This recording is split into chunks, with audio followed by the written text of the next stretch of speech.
And we are rolling. Hello, everybody. It's Jeremy Osterberger with Big Magazine. I'm joined by Greg Knight, Senior Director, Engineering for Blast Resource Group. Greg, welcome in from San Antonio. How are you, my friend? Doing well. Thanks for having me. Well, Greg, got to cover the most important thing first. We just had a break here to kick off the start of the year, man. What'd you do? I know you were into cycling. Yeah, I had a great 2 weeks off. Spent a lot of time with the family, a lot of time mountain biking with my son, did a little jujitsu with the other son, and we hit the gym a lot. So we spent a lot of times outdoors.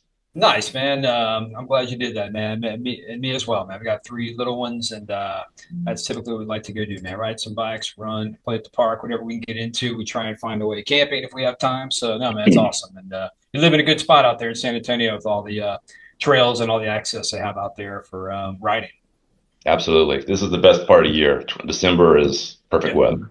absolutely, man. Yeah, we only get like 2 or 3 months of it, in Texas. So we gotta go for it when we get it, right? So. Yes. Well, great. Well, thanks. So, for folks that are unfamiliar with Blast Resource Group, Blast Resource Group is a single source provider for engineering services and blast-resistant products for the oil and gas and petrochemical industries, and headquartered here in Houston, Texas. But, Greg, you have over two decades of experience performing hazard assessments using consequence and risk-based methodologies. You've performed over 200 facility siting studies in support of the OSHA PSM requirements. So thanks for carving some time out for us today and digging into a discussion that's important to industry. Absolutely. Well, Greg, let's jump right in. I mean, can you explain how the API RP 752, 753, and 756 requirements are integrated into this course, right? I want to give you a chance to talk about what we're talking about as far as the course goes, and why are they important for professionals in the field? Sure. Well, like you said, I've been doing process safety management, specifically facility siting type work for the last 20 years. And so I've done a lot of facility siting studies. And then I've taught this course in one version or another for probably the last 10 years. And in the course, we cover the API document 752, which is for permanent buildings, 753 for portable buildings, and 756 for tents. And we use, my expertise and the facility siting work I've done, as well as my time on the committee for these documents. They were reissued last year to inform the students on what's in those documents and what they need to know to comply with the recommended practice. So in the course, we start by covering the general concepts across all three documents. A lot of the content in chapter 5 of those documents, things like the guiding principles, um, the criteria that you might apply to your site, management of change, lots of things there. And then we do a deep dive into each document where we cover the specific features of the document related to the buildings that it covers. So what type of buildings are included in facility siting? What defines an occupied building? What kind of scenarios you need to include? What are the hazards that you should look at and the details around those hazards?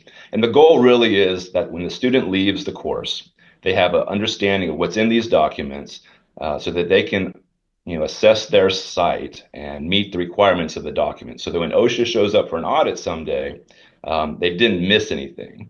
We find that when OSHA audits sites, typically the things that they end up citing are pretty easy to not get wrong. Things like, did you do a study? Did you include all your occupied buildings? Did you look at all the scenarios you were supposed to look at? So if you've gone through a course like this, hopefully you'll be better prepared to meet the requirements of that audit.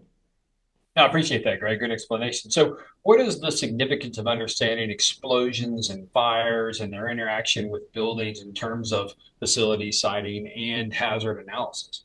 Sure.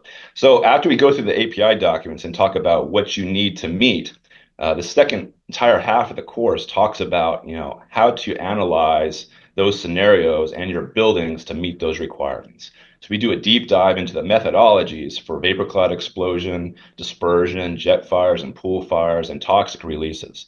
We talk about how those particular sources are calculated. What are the methodologies? We do some of those calculations.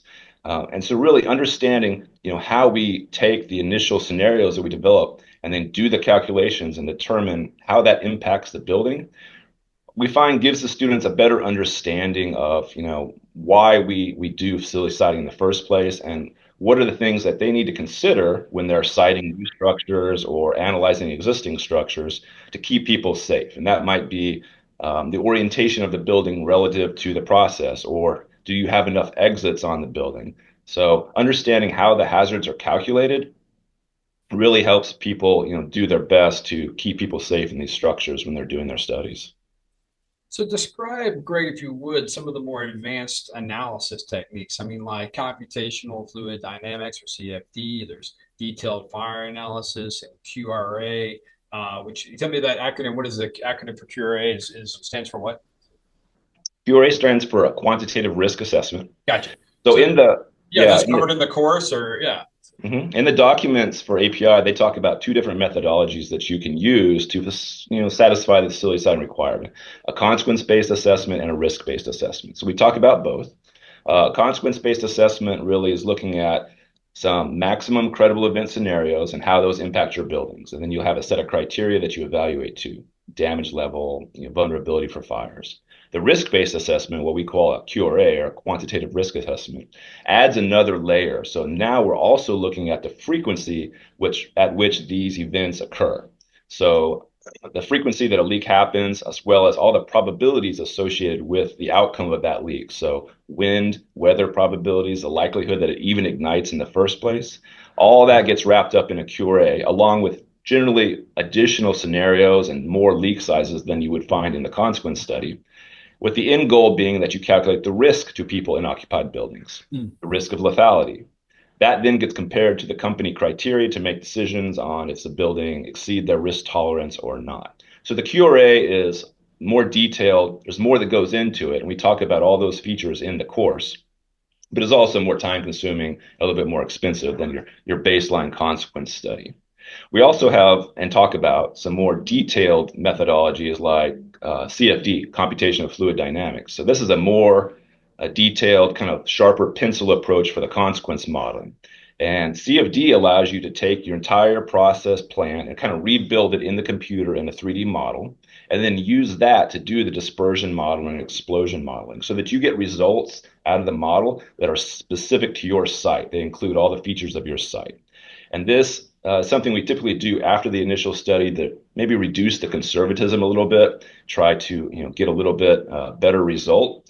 It's also really the indicated approach when you have more complicated situations like indoor releases, where you might need to include things like the HVAC system, ventilation, or maybe blowout panels, which relieve the pressure from an internal explosion. So we talk about everything from the baseline simplified studies through risk analysis, all the way talking about these detailed approaches at the end. And Greg, you mentioned sort of taking these lessons and trying to apply them practically. How does the course allow participants to apply their knowledge practically? I mean, specifically through blast calculation workshops. How do you go about that? Yeah, so as we talk about the analysis techniques, we take breaks and we have workshops pre-prepared for the students. So we have example problems for levee, vapor cloud explosion, jet fires, like a mini QRA, where the instructor will work through these problems with the students, and they get a chance to see all the equations applied, in practice. And they have a nice template through the slides that they can use in the future if they want a napkin calculate something for maybe a new process unit their boss talked about or a new building placement. So, we do these problems together, but they get to see how the entire thing works out from start to finish to get to, say, an overpressure level on a building. And then I want to get into maybe who attends this course. I mean, how does the course support professionals like PSM managers and process safety engineers? How does it help them make more informed facility siting decisions, and sort of who would participate in the course? Yeah, I think anybody who's involved in the facility siting process could benefit. I've given the course many times, and we've had PSM managers attend, as well as just process safety professionals who maybe are primarily tasked with interfacing with consultants who are doing the study.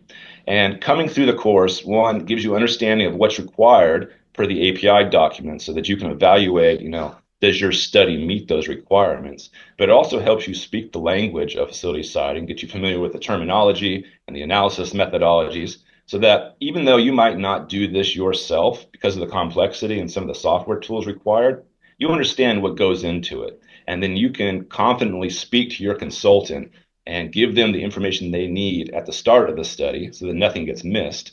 And then when they deliver a product, you can to that product and ensure that it didn't miss anything. It covers all the aspects that the API documents require, that the methodologies they used are best practice, consistent, and that it's a quality study going forward, and you know how to implement the recommendations of that study.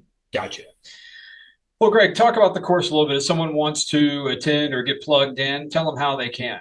Yeah, on our website, blastresourcegroup.com, there's a training tab, and from there you can get some overview of what's in the course, things we talked about, who it's for, the pricing, and the date. I believe it's in late May, early May of this year.